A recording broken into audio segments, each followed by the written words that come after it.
राधे राधे दोस्तों, कैसे हैं आप सभी। उम्मीद करती हूँ आप लोग स्वस्थ होंगे। फ्रेंड्स, हमारे चैनल में आप सभी का स्वागत है। दोस्तों, आज हम जानेंगे बर्बरी कौन थे। आखिर उन्होंने भगवान कृष्ण को अपना शीश दान में क्यों दे दिया था। कृष्ण भगवान जी बर्बरी से क्यों डरते थे। आखिर ऐसा क्या हुआ कि कृष्ण भगवान जी को बर्बरी से शीश दान में मांगना पड़ा। चलिए हम कथा जानते हैं। दोस्तों, आप सभी जानते हैं कि बर्बरिक महाभारत के एक महान योद्धा थे। वे घटोत्कच और अहिलावती के सबसे बड़े पुत्र थे और इनके दादा का नाम भीम था। भीम के पुत्र घटोत्कच, घटोत्कच के पुत्र बर्बरिक थे। उनके अन्य भाई अंजन पर्व और मेघवर्ण का उल्लेख भी महाभारत में दिया गया है। बर्बरिक को उनकी मां ने यही सिखाया था कि हमेशा हारने वालों की तरफ से लड़ना, और वे इसी सिद्धांत पर लड़ते भी रहे।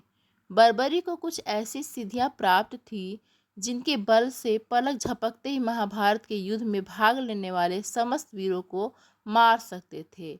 जब वे युद्ध में सहायता देने आए, तब इनकी शक्ति का परिचय प्राप्त कर श्री कृष्ण ने अपनी कूटनीति से इन्हें रणचंडी को बलि चढ़ा दिया। महाभारत युद्ध की समाप्ति तक युद्ध देखने की इनकी कामना श्री कृष्ण के वरदान से पूर्ण हुई और इनका कटा सिर अंत तक युद्ध देखता और वीर गर्जन करता रहा। दोस्तों, कुछ कहानियों के अनुसार बर्बरिक एक यक्ष थे जिनका पूर्व जन्म एक इंसान के रूप में हुआ था। बर्बरिक गदाधारी भीमसेन का पोता और घटोत्कच के पुत्र थे। फ्रेंड्स, अब हम बर्बरी की कथा सुनेंगे। चलिए शुरू करते हैं। दोस्तों, बाल्यकाल से ही वे बहुत वीर और महान योद्धा थे। उन्होंने अपनी माता के कहने पर युद्ध कला भगवान श्री कृष्ण से सीखी और उनके प्रशिक्षण में वे अजेय योद्धा बन गए। माँ आदिशक्ति की तपस्या कर उन्होंने असीमित शक्तियों को भी अर्जित कर लिया। तत्पश्चात अपने गुरु श्री कृष्ण की आज्ञा से उन्होंने कई वर्षों तक महादेव की घोर तपस्या करके उन्हें प्रसन्न किया और भगवान शिव शंकर से 3 अमेघ बाण प्राप्त किए और 3 वानधारी का प्रसिद्ध नाम प्राप्त किया। साथ ही अग्निदेव उनसे प्रसन्न होकर उन्हें अपना दिव्य धनुष दिया। महाभारत का युद्ध कौरव और पांडव के मध्य अपरिहार्य हो गया था, अतः यह समाचार बर्बरी को प्राप्त हुआ तो उनकी भी युद्ध में सम्मिलित होने की इच्छा जागृत हुई। जब वे अपनी माता से आशीर्वाद प्राप्त करने पहुंचे, तब मां को हारे हुए पक्ष का साथ देने का वचन दिया। वे अपने नीले घोड़े, जिसका रंग नीला था, पर 3 वाण और धनुष के साथ कुरुक्षेत्र की रणभूमि की ओर अग्रसर हुए। सर्वव्यापी श्री कृष्ण ने ब्राह्मण वेश धारण कर, दोस्तों, जब नीले घोड़े पर सवार होकर बर्बरिक युद्ध में शामिल होने जा रहे थे, तो रास्ते में श्री कृष्ण भगवान जी ब्राह्मण का वेश धारण कर लेते हैं। बर्बरी का रास्ता रोक लेते हैं और उनसे उनका परिचय पूछते हैं। जब बर्बरिक बताते हैं कि मैं महाभारत युद्ध में शामिल होने जा रहा हूँ, तो कृष्ण भगवान जी पूछते हैं कि तुम किसकी तरफ से युद्ध करोगे। तब बर्बरिक बोलते हैं कि जो पक्ष कमजोर होगी, जो पक्ष हारने वाली होगी, मैं उसके तरफ से युद्ध करूंगा, क्योंकि मेरी माता ने मुझे यही शिक्षा दी है कि हारने वाले का हमेशा साथ देना। ऐसा सुन श्री कृष्ण भगवान जी ने बर्बरी की हंसी उड़ाई। उन्होंने कहा कि मात्र 3 वाण से युद्ध में सम्मिलित होने आया है। ऐसा सुनने पर बर्बरिक ने उत्तर दिया कि मात्र एक बाण शत्रु सेना को परास्त करने के लिए पर्याप्त है, और ऐसा करने के बाद बाण वापस तर्कस में ही आएगा। यदि तीनों बाणों का प्रयोग में लिया गया तो तीनों लोकों में हाहाकार मच जाएगा। इस पर श्री कृष्ण ने उन्हें चुनौती दी कि इस पीपल के पेड़ के सभी पत्तों को छेद कर दिखलाओ, जिसके नीचे दोनों खड़े थे। बर्बरिक ने चुनौती स्वीकार की और अपने तुनीर से एक वाण निकाला और ईश्वर को स्मरण कर वाण पेड़ों के पत्तों की ओर चलाया। तीर ने क्षण भर में पेड़ के सभी पत्तों को भेद दिया और श्री कृष्ण के पैर के इर्द गिर्द चक्कर लगाने लगा, क्योंकि एक पत्ता उन्होंने अपने पैर के नीचे छुपा लिया था। बर्बरिक ने कहा कि आप अपने पैर को हटा लीजिए। वरना ये आपके पैर को चोट पहुंचा देगा।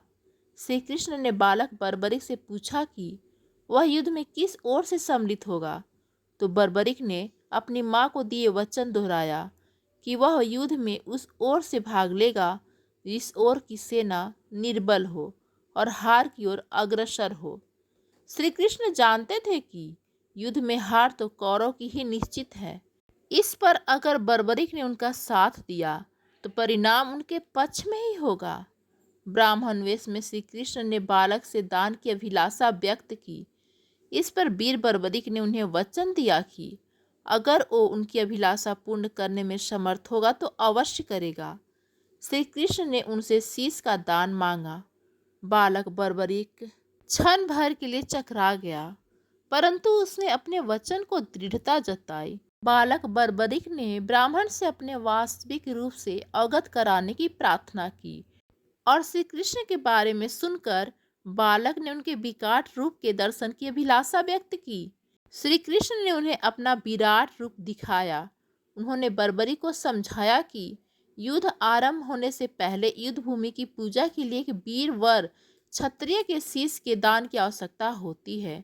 उन्होंने बर्बरिक को युद्ध में सबसे वीर की उपाधि से अलंकृत किया, अतएव उनका शीश दान में मांगा। बर्बरिक ने उनसे प्रार्थना की कि वह अंत तक युद्ध देखना चाहता है। श्री कृष्ण ने उनकी यह बात स्वीकार कर ली।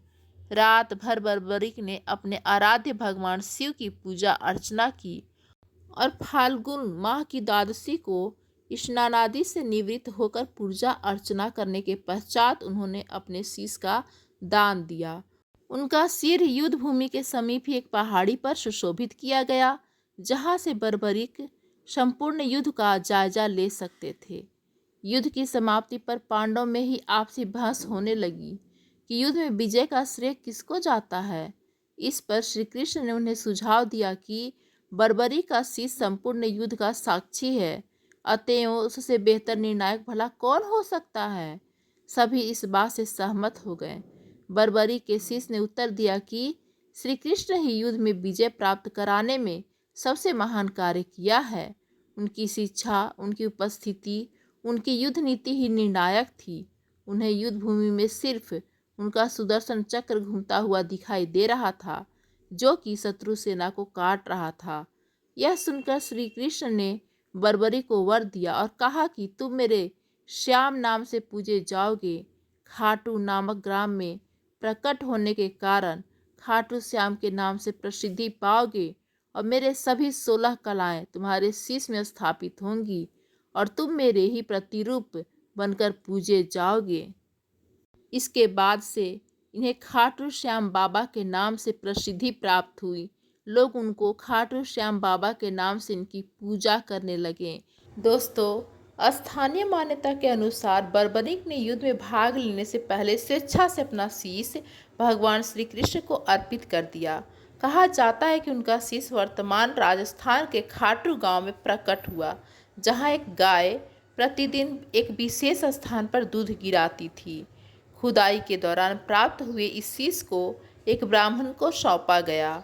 मान्यता है कि बाद में खाटू के तत्कालीन शासक को सौपन में मंदिर निर्माण कर शीश की स्थापना का निर्देश मिला। मूल मंदिर का निर्माण 1027 ईस्वी में राजा रूप सिंह चौहान और उनकी पत्नी नर्मदा कंवर द्वारा करवाया गया। माना जाता है कि 1720 ईस्वी में ठाकुर के दीवान अभय सिंह ने मंदिर का जीर्णोद्धार कराया। खाटू श्याम जी को हिंदू धर्म में विशेष रूप से राजस्थान और हरियाणा में महत्वपूर्ण देवता के रूप में पूजा जाता है।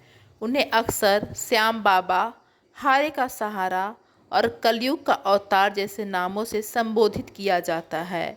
बड़ी संख्या में भक्त उनकी पूजा करते हैं और उनसे आशीर्वाद प्राप्त करने के लिए मंदिर आते हैं। तो दोस्तों, ये थी खाटू श्याम बाबा की विशेष जानकारी और इनकी कथा।